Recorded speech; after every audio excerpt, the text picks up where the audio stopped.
Here we go. Good evening and welcome to Thursdays with NAMI. My name is Peg Morrison. I'll be your host for the night.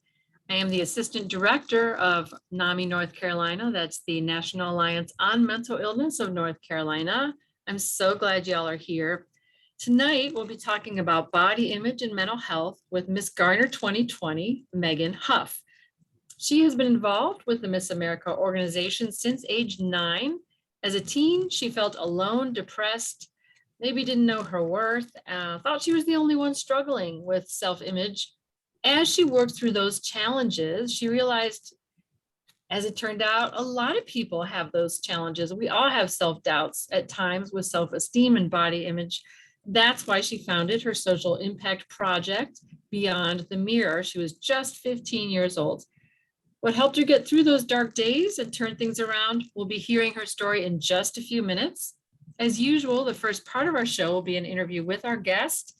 Then we'll take time for a video of the week, which is a little lighthearted break. And finally, we'll take questions from you, members of our virtual studio audience. At this time, I'm going to thank our funders. Thursdays with NAMI is funded in part by the North Carolina Department of Health and Human Services, Division of Mental Health, Developmental Disabilities, and Substance Abuse Services through the Federal Community Mental Health Block Grant Fund. We are really appreciative of their guidance and support. And moving right along, let's talk with Megan Huff. She's a graduate of Meredith College, where she earned a bachelor's in fashion merchandising and design. You're a Merit Scholar, if I read correctly. Yes, ma'am. She's been a title holder with Miss America for 14 years. And as that, she promoted Beyond the Mirror. She's a self-published author, a community servant, and an activist for mental health. Welcome, Megan. Hi, thank you, Peg, for having me. Absolutely. Yeah, it's wonderful that you're here. And we always like to know the background of our guests, what made you interested in mental health. So tell us your story in a nutshell.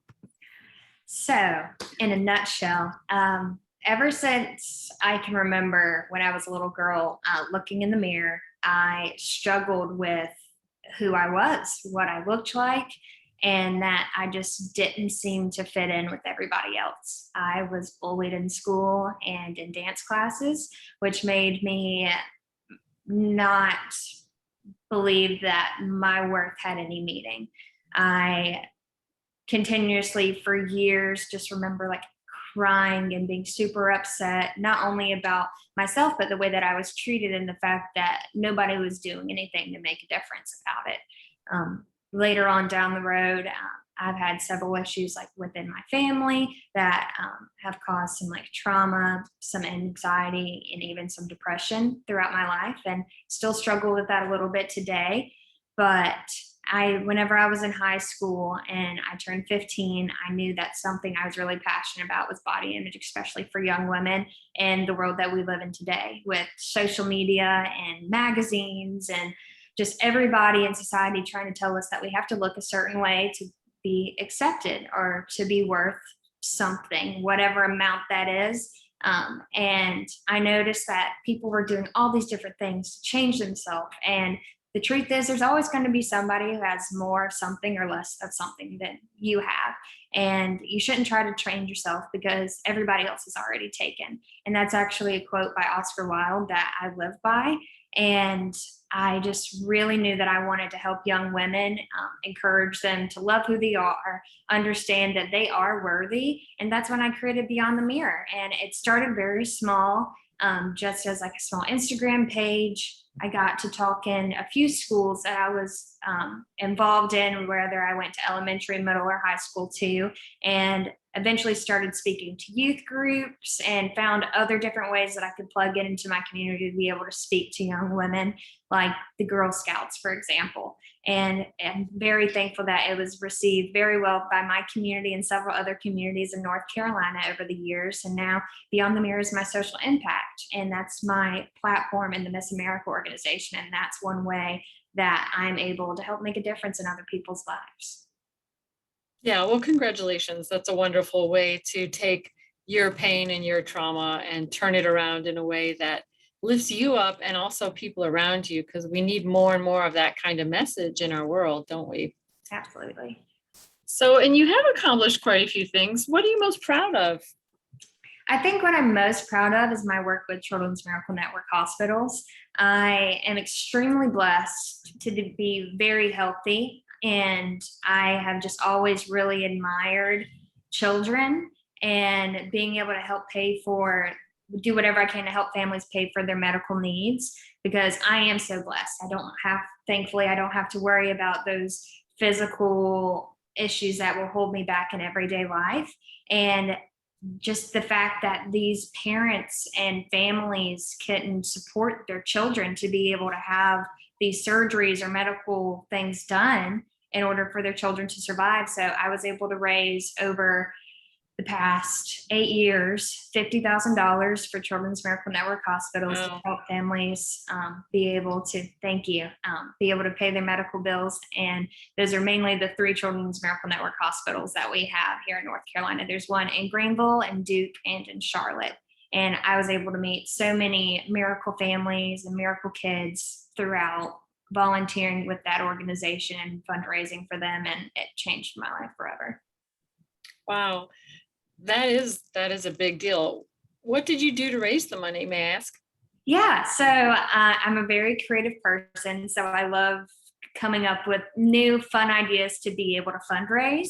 So it was from either going door to door and just asking people for money, because even if it's a quarter or $100 or $1,000 donation, every single little bit helps. And just being grateful for every donation that you get, whether it is 50 cents or it is $20, it doesn't matter.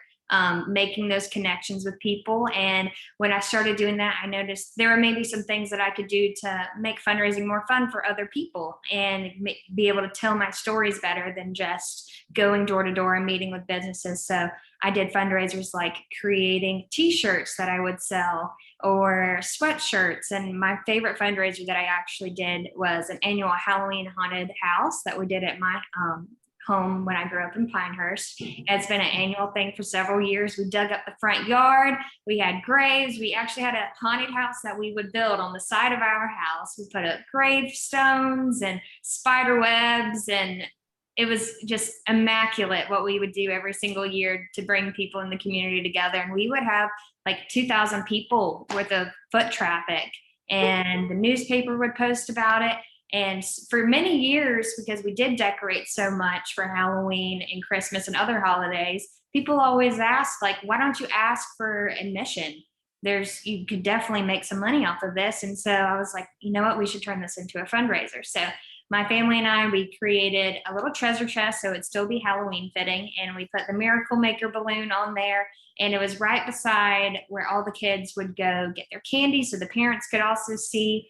And it was just a little donation box. And it was one of our most successful fundraisers that we've had to date. And I was fortunate to make most of my money for Children's Miracle Network through that fundraiser.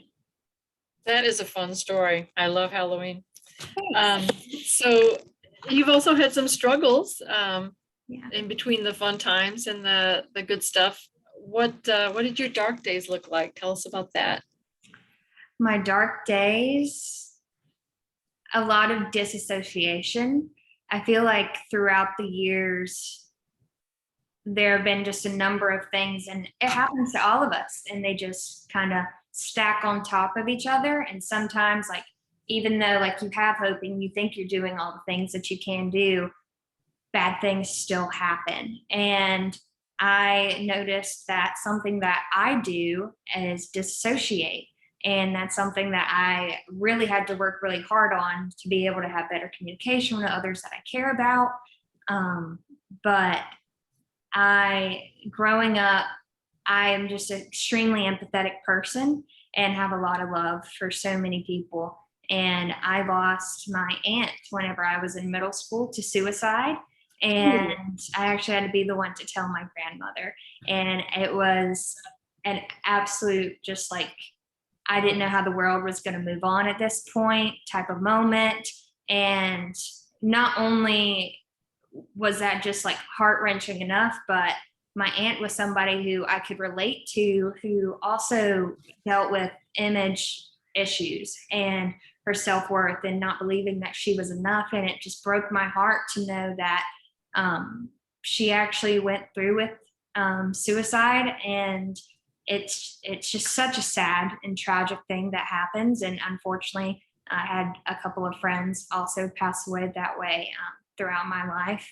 And it's just something that we can't tolerate. I can't tolerate anymore. Like, I don't want to lose any more people. And so that's another reason I made my social impact initiative Beyond the Mirror, to be able to speak to people and let them know that they're not alone, and that there are resources and there are people out there that love you and support you and help make a difference in your life.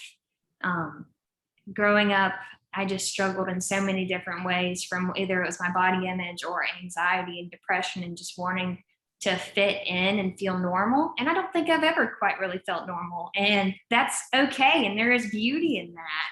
I don't think none of us were here meant to be the same person. We're all uniquely made for a specific reason.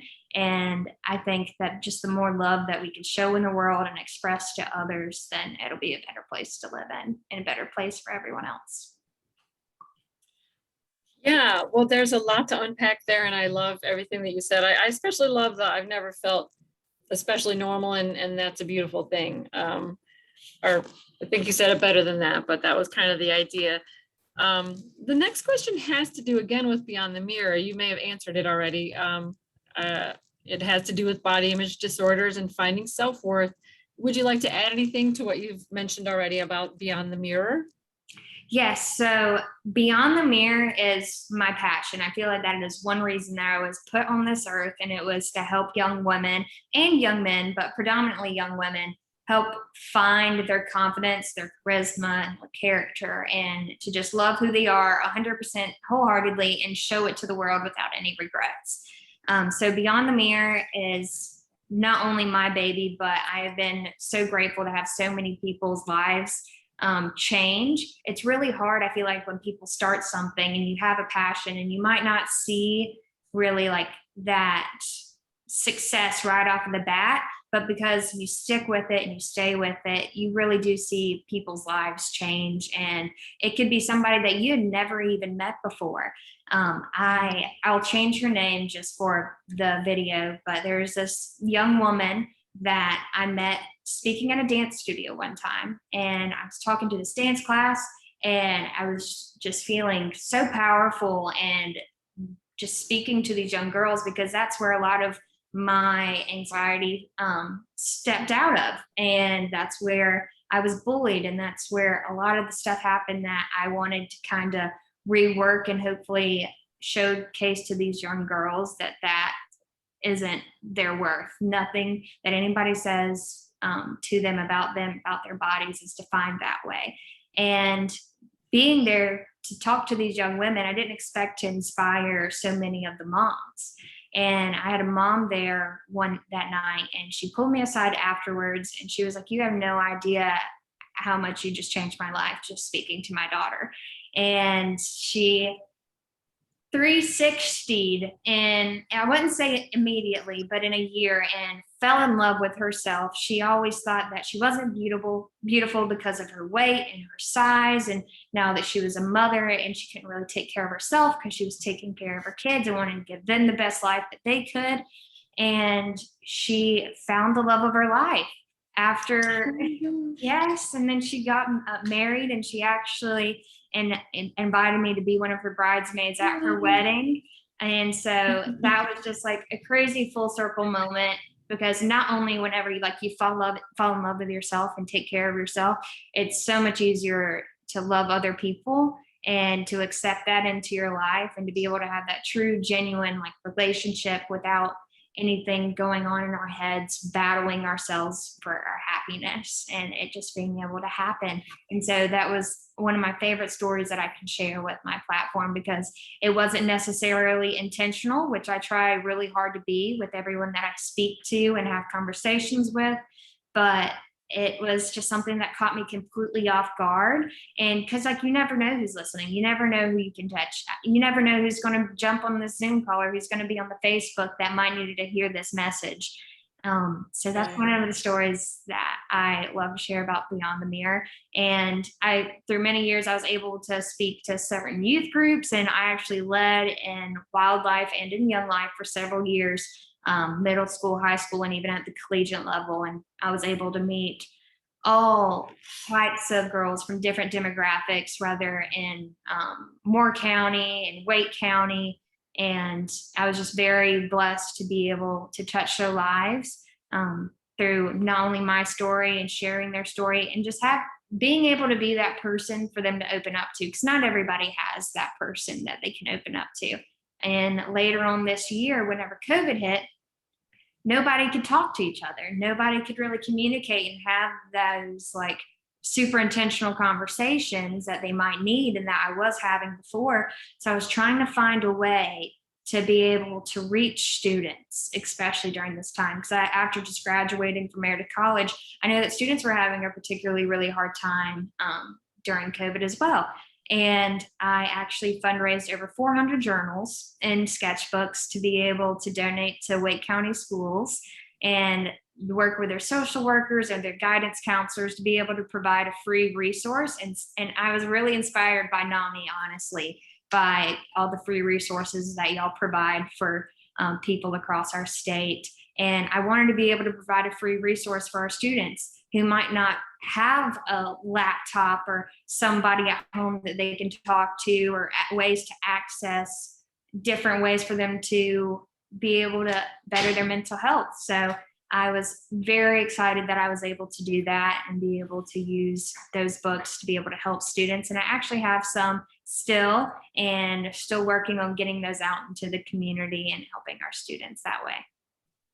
Yeah, I was so interested to read that because we actually have a writing support group. So people who write to help their own recovery. We get together once a month on the last Monday of the month and read different things that people have submitted. It can be about how you cope or how you got past a trauma, or just, the way a summer day lifted you up. Just kind of anything that a person writes to help themselves. And I'm curious about Beyond the Mirror. Is it mostly public speaking? Is it some one-on-one activity? It's kind of everything. I don't believe in one specific route really in communication. I try to do as much as I can to try to be open to all different people and be able to touch them in different ways than just speaking. So I am hopefully soon, I'm planning on starting Beyond the Mirror art. Since after creating my book, publishing my children's book, Eliza and the Butterfly, was something that I'd wanted to do for a very long time, to be able to go to schools and read, and not only be able to read in schools, but be able to have them there for the kids to be able to go read themselves. And so after I covered that basis, now art is what I'm kind of wanting to go for next, and having kind of like painting classes with Megan and just being able to express ourselves and just be able to be creative and have a safe space for young women and young men to be able not only to express themselves, but just to be in a community and have a certain amount of time with me and with everybody else who might join to be able to just be free and to express themselves in that moment artistically. Yeah, so maybe you could tell us about your book. You are on the cusp of being published, or you are published, but it's done, it sounds like. And it relates to your own story. You were saying before we started officially. I'd love to hear about that. Yeah, so my book is Eliza and the Butterfly, and it was inspired by my own story. So growing up, I said earlier, in the dance studio, I was bullied, and it wasn't only by my peers that were my own age, it was parents. And I had parents that would tell me that you need to work out, you're so fat, and like you need to do your crunches, you look terrible in your leotards and all this stuff compared to my daughter. And there was just so much competitiveness. And I even had one teacher one time, and this was like right when I started like in the more like the big girl classes, like when you start getting out of middle school and you're like all the high schoolers are kind of together in like an ensemble. And I had a teacher take a picture of me in the class and actually show it to the entire class and say, you're not supposed to look this way. And I just was completely heartbroken. And after years of fighting and still going in there, and because I love to dance, it was something that helped me escape from other areas of my life that I struggled with.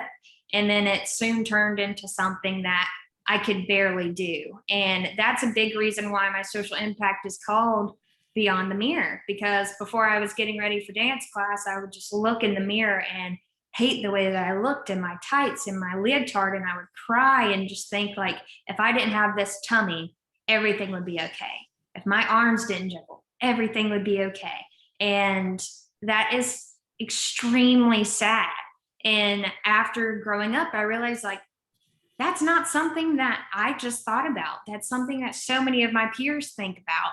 And girls go through on an everyday basis, checking themselves in the mirror to make sure they look just right to be able to go out. And I believe it's around like 80% of young women refuse to do daily activities because of their body image. And that's frightening. Like, That is. that is so frightening that women are staying home because of the way they look and afraid to come into the world and take up space and do what they're meant to do because of the way that they look and the way that society tells us that we have to look like and be in order to be successful, which is just not true at all. Oh, yeah, sorry. Got really into that there. I support that. That's why we're here. And it's wonderful to hear you, to hear that analysis of someone who was bullied, and that image beyond the mirror. It takes on a whole new meaning when I think of a dance studio and there's always that whole wall that's just one big mirror. Absolutely. And Yeah. so Eliza in the book, it's about her. She never actually is in the dance studio. She is at home. The whole book takes place whenever she starts getting ready until she heads out of the door. And Eliza has this moment in the mirror and she's just like, I don't want to go. I do not want to go back there again. And her mom is extremely supportive of her, comes up to her room, gives her like the best motivational talk in the world, the things that we expect for like our moms to do in our life and to be able to lift us up and make us feel beautiful. And not everybody has that. And I wanted to use the butterfly as a symbol in my book because it's something that's really important to me. Because after my Aunt Susan, who passed away, I remember the pastor afterwards came up to me and because I was just distraught and there was a little yellow butterfly that passed us. And he said, every time that you see a yellow butterfly, I want you to think of your aunt. And ever since then, it might sound super juvenile, but every single time I see a butterfly, it's just like me and that butterfly. And I'm like, the whole world just melts away. And it's just like a huge symbol of hope for me and transformation. And I really wanted that to be something in my book as well, to actually like touch on that story too. And so Eliza and her mom are sitting there and butterfly passes through and past the window. And she's like, you're as beautiful as that butterfly. And Eliza's like, but I don't have all of those colors. I don't have wings. Like I can't, there's no way that I'm as beautiful as a butterfly. And her mom's like, well, yes, you are. You just have to proudly show them to the world. The butterfly goes through a growth process like all of us do. And we might start off whenever we're sad and we're like how I was dealing with all of this stuff in the dance studio and I felt like a caterpillar, felt like I couldn't really do anything. And I was just inching around and barely making it. And then after creating Beyond the Mirror, it was like almost like my cocoon and growing into this young woman that I knew that I was supposed to be and share this message and to become a butterfly. And the truth is we're all butterflies and we all go through a growth process to access our true beauty and purpose. And so the book is all about Eliza finding her true beauty and purpose. And by the end of the book, she's confident and able to go to dance and give it a fighting chance. I think that's a wonderful way to take your journey and make it accessible to young people because they need to hear it at that very young age. Little girls start hating their body in early grade school. There's just a lot of damage to be done that perhaps your book will save them from. So I'm really glad to hear that it's out there. And you plan to work through Amazon, you think? Yes. Okay, so if I want to look for it, Amazon, hopefully within the next month. That's exciting. Yeah, and I believe in those symbols. To me, that's a very hopeful, sort of spiritual way of looking at signs and beautiful things that happen around us. Actually, I actually had a dog die, and I was so sad, and it was very unexpected. And that very day, I was walking around the building where I work, and a red fox appeared, and he just turned and stared at me. And then he walked around the corner, and a few minutes later, I walked around the corner, and he was there looking back at me, and he stared at me again. And I really felt like it was Jake saying goodbye. And I Oh, never know whether to tell that story because some people will think it's ridiculous, and some people say, yes, it was Jake. yes, no, that's awesome. That's a beautiful Yeah. story. I love that. Thank you. Yeah, it meant a lot to me. Um, so going back to sort of full circle, you've done a lot of great work helping people accept themselves, see their bodies and their selves in a more positive light. Did you ever maybe feel some tension between your work with Beyond the Mirror and then the Miss America organization? And for those who don't know, Miss America stopped judging their contestants on appearance in 2018, but some folks are still going to think of it as a beauty pageant because that was the original name or mission.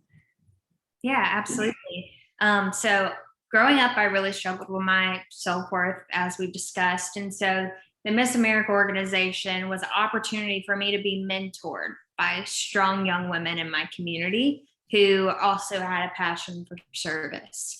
And I will say that I don't know where I'd be today without those mentors that I had through the organization. There were several young women who took me aside, and I was like their little sister.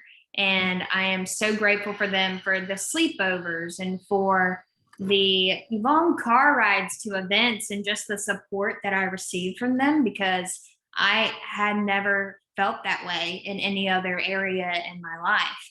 I will say, though, I did struggle with the physical judging part for quite some time, because whenever you are preparing, a lot of people do diet and they exercise, especially for the misses who used to compete in swimsuit competition. Well, growing up, like, I was very active and I did dance in various sports and exercised on my own.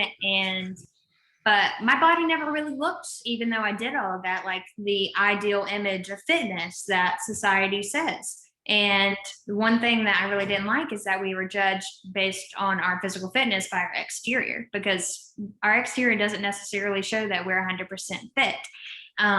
When we might be 100% healthier than the person who has a six pack, you don't know. And growing up in the Outstanding Teen program, we did more of a fitness routine, which I really liked that we did on stage, because we actually got to show how strong that we were. We did push-ups and lunges and several other things on stage, and it was high energy and fun. And whenever I got to the Miss, when I actually was a Miss Moore County in 2017, and I represented my hometown, and that was the last year they had swimsuit competition. And I remember being really afraid of going on stage in a swimsuit. That's something I'd never done. I never even posted an image on social media in a swimsuit before. And I'm about to go on stage in front of hundreds of people. But I knew that I had worked so hard to get to that moment, not only physically, just like working out and taking care of my body, but mentally, and making sure that I was okay with doing that in the first place, and that I was proud to be able to show off everything that I'd done. And I feel like just mentally, physically, and spiritually, the whole just like getting prepared for that moment was very empowering for me.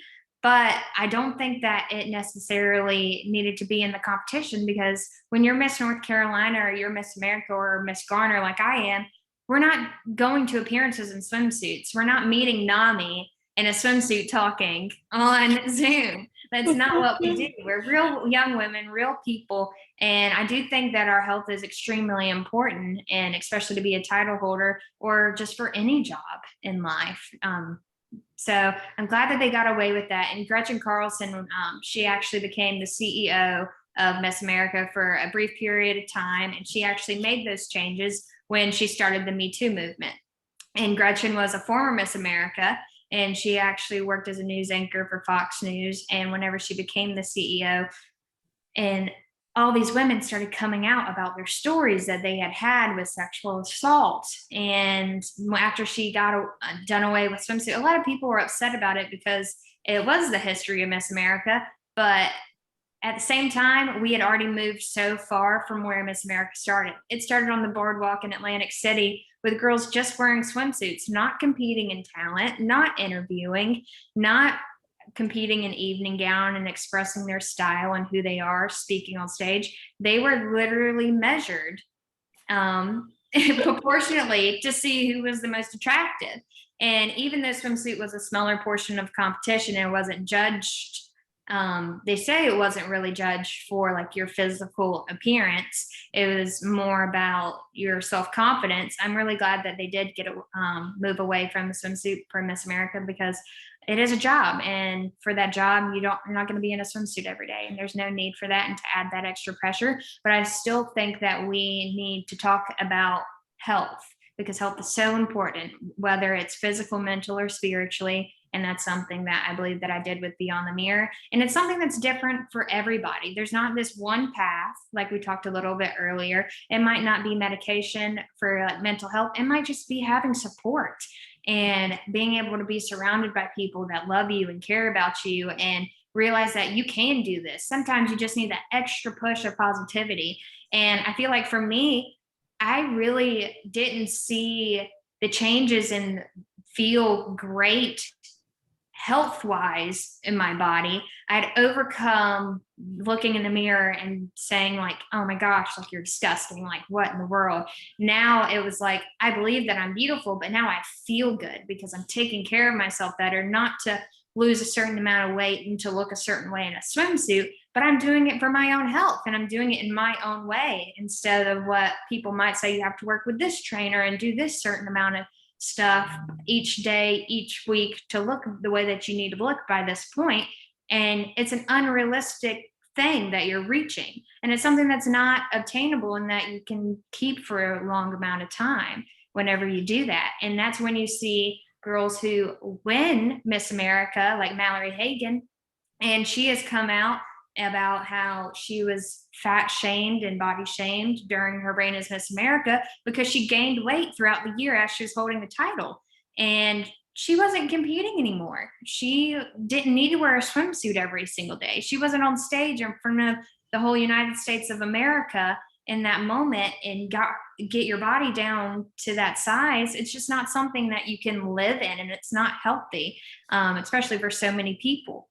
So I'm really glad that they got away with that. It was a little tricky in several parts of my life, but I will say that I'm grateful for learning how to take care of myself and my health throughout the journey to where I am now. And I really like the way the Miss America organization has moved to where it's no longer about what it is on the outside.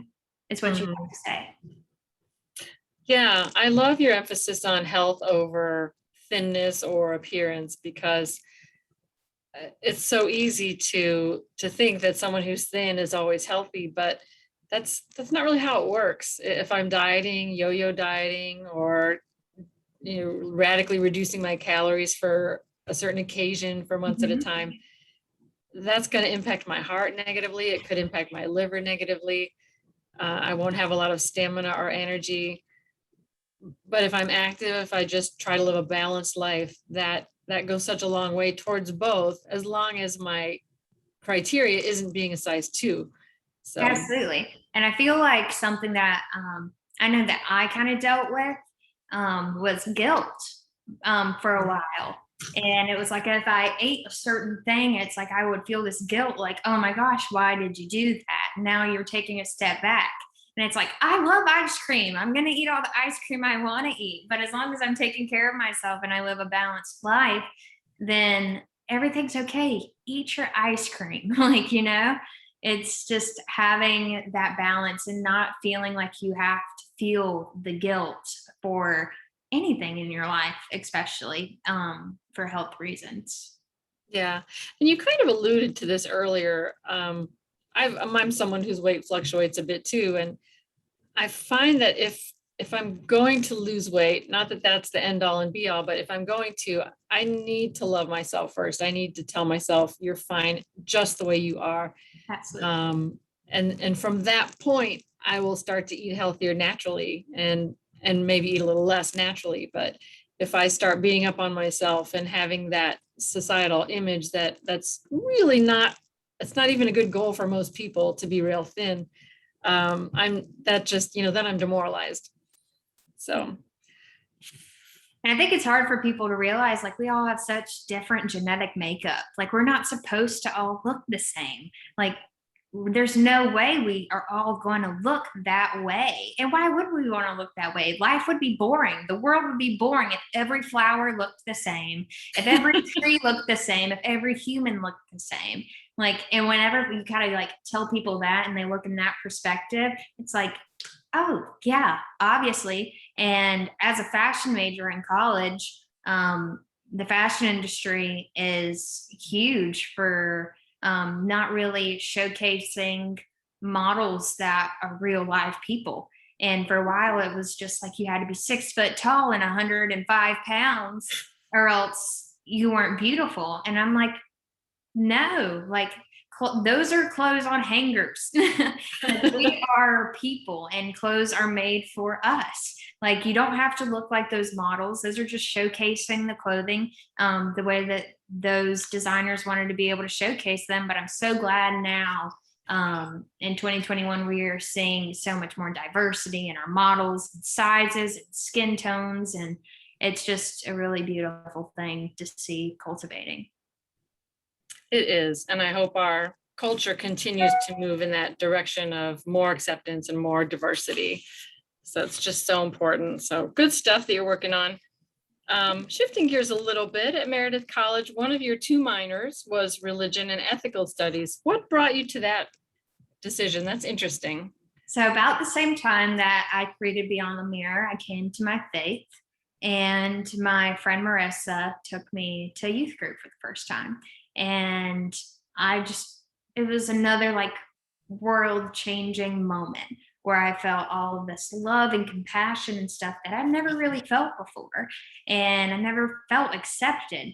And in this house of my friends and chosen family, I felt like I was on top of the world and I could do absolutely anything. But as I graduated high school and went off to school, I, throughout the years, like I mentioned earlier, led several youth organizations and helped in many different ways throughout my community, the most that I could.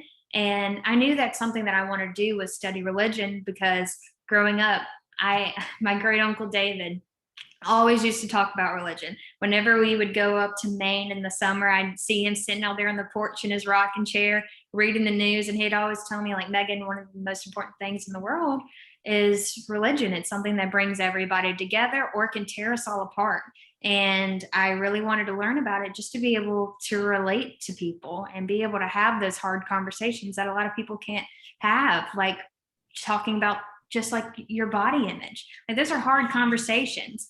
And so being able to relate to other young women who might come from different backgrounds and that I might not completely understand, I didn't want to be arrogant in any situation where people were like, this girl, what is she talking about? I wanted to educate myself as much as I could on people and what they believe, and just be able to relate to them and be able to not only be understanding, but be compassionate towards what they believe, and be able to support them and help them figure out what's best for them in the long run. Yeah, that it's interesting that you pulled your faith into your studies, and I think it's a wonderful way to make sure that you have common ground with people, because there's always common ground between different faiths and different cultures if we're looking for it, if that's our orientation. So what does a typical day look like for you? Typical day. Well, I am a coffee enthusiast. So each day I have to start with some type of coffee. Usually it's with oat milk. And I start my day. I try to read a little bit, kind of just ground myself, play with my dog, walk him a little bit, and then usually go to work. And I try to be creative throughout the day at some point, because I feel like that is one thing that kind of keeps me Megan and keeps me grounded. So recently I've been making jewelry in my free time and just having fun. And because I feel like we can get so caught up in work and making money and just trying to survive that you forget to thrive. And so something that I've been doing is after I might work a super long shift, whether it's 8 to 7, I can get home and sit down, eat my dinner, and I can do something that's fun for me. And also just making sure I'm taking care of myself in the different areas that I need to, whether it's if I need to just take a bubble bath at home, or if I need to go on a walk, or if I need to hang out with a friend and just get everything out and communicate. I wouldn't say every day looks necessarily the same, but I do try every single day to kind of ground myself in the morning, bring some just joy by either walking my dog or doing something that I'm excited and want to be creative. And that way I'm just a better version of Megan throughout the day whenever I meet people at my job, and just can be a better Megan to inspire other people, hopefully, because not only do I want to do that through opportunities like this, but you can do it every single day. You can do it whenever somebody comes into your store or comes into your work and you've never met them in your entire life, and you can just say something to them that can completely brighten their day. You don't know how anybody else is doing. You don't know what anybody else is going through during that day. They could have just been broken up with their boyfriend, or their mom could have died. You have no idea. So that's kind of my thing for every day, is just grounding myself, making sure I can be the best Megan I can be, making sure that Megan's happy so I am able to pour into others. Mhm. So I like the jewelry making. Did you take a class or did you buy a kit? No, so I actually just went to Hobby Lobby last week and bought like 1,000 beads and different types of string and stuff. And I kind of just went for it because I was like, you know what, this is something fun that I kind of want to do and just play around with instead of buying a whole bunch of jewelry. And I was like, I can make so many other things instead of just going and buying one necklace for the price of all these beads and strings and stuff. So yeah, just been having a blast with that and being able to it's I love being able to create things and give them away as gifts. So I love either drawing or painting and giving them away, like I mentioned earlier. But now making bracelets and necklaces and rings and stuff. I think it's just really fun, creative way for me to just show other people that I care for them and love them, and just something fun to do. And it's like a little bit of Megan in their life. Well, that sounds lovely. That sounds like a lot of fun. Thanks. What do you have to say to young women or men who are struggling with their confidence and struggling with body image today? You can get through this. I know it seems like you're never going to be good enough. It felt like that for me for so many years, and it didn't seem like it was ever something that I could really ever conquer. And I'm not going to lie, sometimes I still struggle. Everybody has their bad days, but you have to be there for yourself. If you're not there for yourself, you don't know who is going to be there for you. You have to be your biggest supporter. You have to look yourself in the mirror every day and love who you are. You are absolutely amazing. You are the only you that there is ever going to be. And I know that sounds super corny, but it is amazing. And this whole amazing wide universe that we live in, you are the only you that there will ever be. And like that is just the most beautiful thing in the world to me. And I believe that once you start saying that and make those affirmations for yourself, then you will slowly see a little bit of change every single day in how you view yourself and how you love yourself. So that's my advice for what if you're feeling that way today. It's you please just if you need help, reach out. I promise there are people there that love you and they want to help you. If you need anything, you can always contact me. You can contact NAMI. Just let you know there are people out there for you who love you, who don't even know you and want to help you. Absolutely. Well, I think those are some pretty inspiring words. What gives you hope? I would say there's several things that give me hope. My faith is definitely one. Um, I am very motivated and hopeful because of a lot of my friends and coworkers that I've surrounded myself with. Really finding those people that just connect with you on a level that like you never really thought could happen before. Really finding your people And I know that they give me hope every single day to be better for them, to be better for myself, to have a better future. And I am also just extremely hopeful because of the love that I have for so many people and my empathy. So my faith, family, and friends. And I really do feel like my empathy gives me a lot of hope naturally because I always want the best to happen. I love that answer again. And it reminds me of something I say, and something I think of frequently when I'm looking for hope is if I look around me and think about the people I know, I feel a lot of hope. If I read the headlines, focus on the news, not so much. Yeah. So I think the real people, the grassroots groups are where you can find that hope and find that momentum. Your answer was inspiring, so now I'm talking too. Go for it. And I noticed in in NAMI support groups, people find that feeling of connection that you're talking about, because it can be hard to find your tribe, to find that space where you're actually comfortable in your own skin. NAMI has provided that space for me. If it's not NAMI for you, please keep looking. If you're struggling to find that connection, whether you're in the LGBTQ community, you're a person of color, you're speak a different language, any kind of minority, please call the NAMI helpline. We'll help you find some good help. We'll help you find your tribe if at all possible. We'll do our best. So that's it for the interview portion of our show. Thank you, Megan, so far for being a gracious host. Before we wrap up, I want to give a big shout out to those who are working behind the scenes. Brooke Chambers is helping out in our chat box tonight.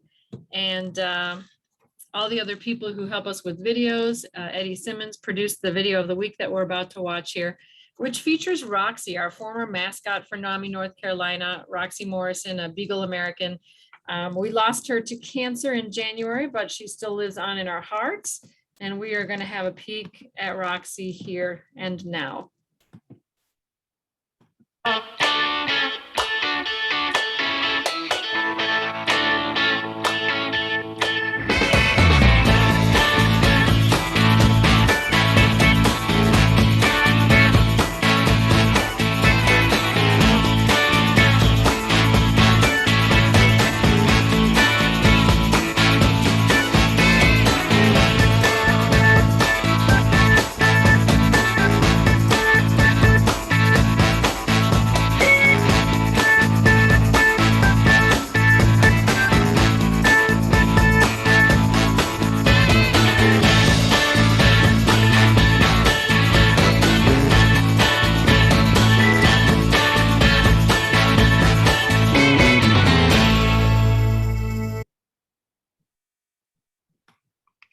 All right.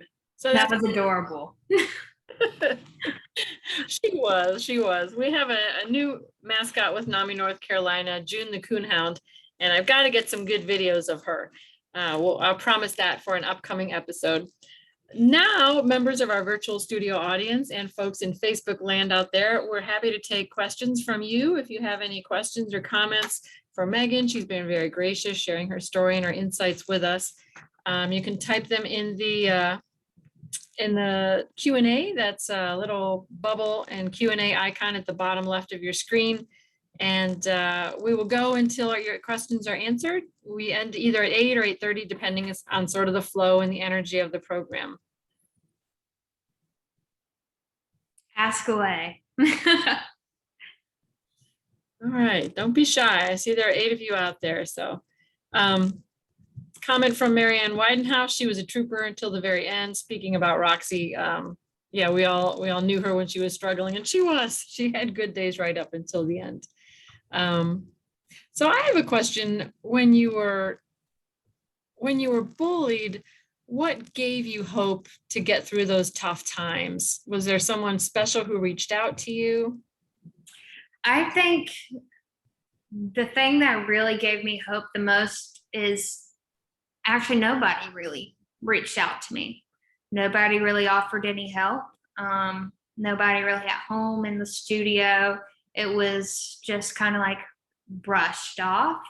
But I deep down even though I was struggling so hard, that I knew that this isn't right. I knew that this is just there has to be an end to this. There's no way that this is the way that life is supposed to be for the rest of my life. This is not the way that I'm supposed to be treated. And I always kind of just had hope in my older self, and always kind of like looked up to her. And I was like, one day you're going to be her, and she's going to make a difference, and everything's going to be okay. And I would kind of just tell myself that, and like, this is going to be over soon. And I struggled a lot with really just coming to the terms that the situations that I was in and really didn't have that hope and help from other people. So I had to have it in myself.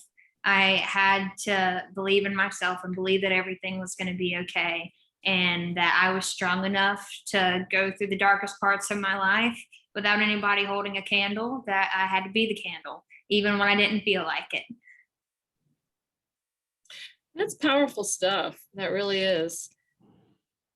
And it's a real testament that you were able to look forward to your future self and realize it's not always going to be this way. And that's a tough thing for a child to see. It's a tough thing for anyone to see when you feel like all the doors are closed to you, and people are pushing your buttons, not being nice to you, and there's no respite. So wonderful that you are a trooper and a role model. Thank you. Yeah. What are your plans for the future in terms of like where you want to be in 5 or 10 years, or where you want Beyond the Mirror to be? Well, I hope that this children's book will hopefully skyrocket in North Carolina and help our students here, because this is my home. Like we said earlier, back to the grassroots. Like, I want to help our state so much, because I know that we are struggling with so many individuals who are struggling with mental illness in our state and not being able to have those resources, or they don't know or have access to them. So right now I am just focusing on making sure I just graduated college, making sure that I'm okay and financially stable, that I'm taking care of myself and kind of figuring out things for my life so I can make those decisions to where I want to be in 5 or 10 years. With Beyond the Mirror, I would love to see Beyond the Mirror grow until honestly the day that I die. I don't see that it'll ever be something that ends for me. I think it's just a part of who I am. It's going to be a topic of conversation at the dinner table with strangers until the end of time. So I don't really know how far or what necessarily Beyond the Mirror will be, because I don't really want to put any caps on it. Because right now I am just 21, 30-year-old Megan might have a movie deal for Beyond the Mirror. You never know. I think the sky is the limit, and just taking it a day at a time. And because everybody, I feel like nowadays just expects things to like happen overnight and have this instant gratification. And it has to be something if you're passionate about it, you're committed to it. And it's something that you're willing to take the long haul. So right now I'm just taking care of myself, making sure I'm financially stable, figuring out the real world, still helping people along the way. I would love to go to grad school, but I don't think I'd be doing that this year. Just going to save up. I was fortunate to be able to graduate from Meredith College debt-free due to the scholarships I gained through the Miss America organization. So if anybody listening is looking for an outlet to receive scholarships, the Miss America organization is a great way to do so. And hopefully one day be able to go abroad again whenever I study. They have a program at NC State called GLAM, and it stands for Global Luxury and Management. And they weren't able to have it this past year due to COVID in the year past. But that's a program that I would really love to become a part of, because in the first 6 months, you'll earn your master's. And then the second 6 months, you'll be able to study abroad. After we talked about my Paris Cup earlier, I would absolutely love to go back to Paris and be able to work there and be somebody in the fashion industry that is at the forefront of that change, and helping young women realize that we're all beautiful and that we all matter. And that way, one day, whenever I'm old enough to have kids and have a family, my daughter or son doesn't have to look at the TV and look at ads and magazines in the grocery store passing and not see somebody that represents them, or maybe that they feel connected to, and that everybody is of equal importance that is here. Yeah, and for those who weren't here a little bit earlier, we were talking about Megan's experience in Paris. She studied there for several months and participated in Fashion Week in Paris. So getting that foothold in the fashion industry that you'll need to change the world in that regard. And that would be a very welcome thing. I think, gosh, I was in my 20s and I recall being at a friend's house and looking through a category, and there were bigger people and there were thin people and tall people and short people, women, not just men. And I was like, this is weird. And all races, but why should it be so weird that it looks like America when you look at people modeling clothes? It should not be a bizarre thing. No. So yeah, interesting question in the chat. Odd question. Well, was your mother thin? My mother was thin growing up. I remember seeing pictures of her being like probably a size 0 until she had kids. And that's just not what my body style was. My body never looked like many of the other women in my family, and especially eating good old Southern food your entire life. And then whenever I got to college, I kind of figured like what I need to do to take care of myself. So I actually went vegan for a while, and just trying to figure out what works best for me, because even though like I was receiving so much hate for my body and the way that I looked from various people, I knew that also like at the same time didn't really matter, and I had to take care of myself and feel the best my way and figure out really what that was. And I know like for me now, like taking care of myself is reading and enjoying nature and eating more plant-based foods and exercising, not 7 days a week, but maybe going on walks with my dog and doing Pilates every once in a while. So yes, my mom was thin. I was not really growing up necessarily like the thin person that everybody thought. I was always a little bit overweight. But yeah, I'm completely happy with the way that my body is though, and the way that it was then. And even though those experiences were traumatic, I'm glad that they happened, because I wouldn't be the person that I am today. And I wouldn't have Beyond the Mirror if I never had those experiences. It is so refreshing to hear a young woman say, I'm really good with my body. I'm fine with how it is today. I like it. I'm fine with how it was before. And a affirming message in the chat box. I give you a lot of credit. I see you as my daughter. So, well, that is lovely. Well, there's a little lull in the questions. If you have a question, feel free to type it in. We've got a couple more minutes. While we have a lull, I'll go ahead and read some announcements. Please join us next week. We'll have a candid discussion of parenting in recovery. I've got 3 mothers who live with mental health and substance use challenges who are talking about how it is to raise kids when you have that challenge. What kind of stigma do you face? What services are available? How do you get through it? Really great speakers next week, August 19th at 7 p.m. Please fill out the survey that will magically appear when you leave the Zoom session.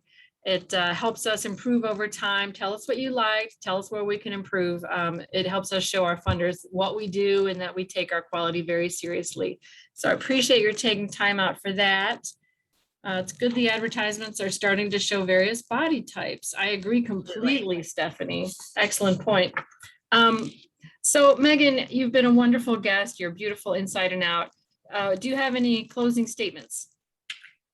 I guess my closing statement would be to whoever's listening, whatever it is out there that you're passionate about, and even if you don't think that it might be widely accepted by your family or your friends, but if it's something that you feel like there's a fire inside of you, go after it, do it.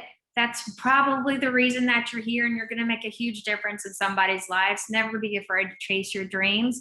It's better to say that you did it and it was a oops than if it was a what if. So always go for it. You never know what's going to happen. Never sell yourself short. You're amazing. You're beautiful. You're loved. And if you ever need anything, you can always follow Miss Garner and reach out to me, or go to NAMI and research them and find their free resources to be able to help you with mental illness. Oh, there is another question here. As a mother of a daughter who developed an eating disorder as she began junior high, I am grateful for your uplifting words to all of us who struggle with our bodies. How do we get your book? Well, thank you so much, Marianne. My book will be available on Amazon soon. It's called Eliza and the Butterfly. I have an Instagram page for Miss Garner. You can find it at Miss Garner NC_org, and you will be able to follow me there and get updates about Eliza and the Butterfly, or my personal page, Megan Huff, as well. And hopefully it'll be on Amazon in the next month for us to be able to purchase in different bookstores around the country, but also online and digital and a hardcover copy. So I typed Miss Garner NC_org in the chat. Is that your Instagram? Yes, let me double check real quick. That is 100% correct. So it's Miss Garner _NC_org. Okay. Okay. It's the second one, not the first one. Do you have a Facebook page? Yes. So the Miss Garner page is more about the committee and outreach and trying to get young women involved in the organization. So I would say the best place to be able to access what I'm doing would be the Instagram page. That's where I'm predominantly doing most of my work, and where I would say the demographics that I reach are predominantly on. All right. Well, there's Megan Huff, Miss Garner 2020, and all around bright spot in a world that can be gray. I'm going to connect you, Marianne, and Megan after the show, I think, because it feels like otherwise we are ready to wrap up, but I'll make sure that the two of you, if it's okay, I'll email both of you. Yes. Okay, so thank you so much, everyone, for being here tonight. Thank you, Megan Huff, for your time. Thank you for coming to introduce yourself to us at NAMI, North Carolina. It was lovely to have you come and visit us in the office, and I'm so glad you took time to spend with us tonight. In Facebook and in our virtual studio audience, please join us next week. Enjoy the week ahead, and remember, it's okay to talk about mental health. It's okay to talk about your feelings, where you're at. We are here to listen. Have a wonderful night, everyone. Thank you. Thanks, Megan. Bye.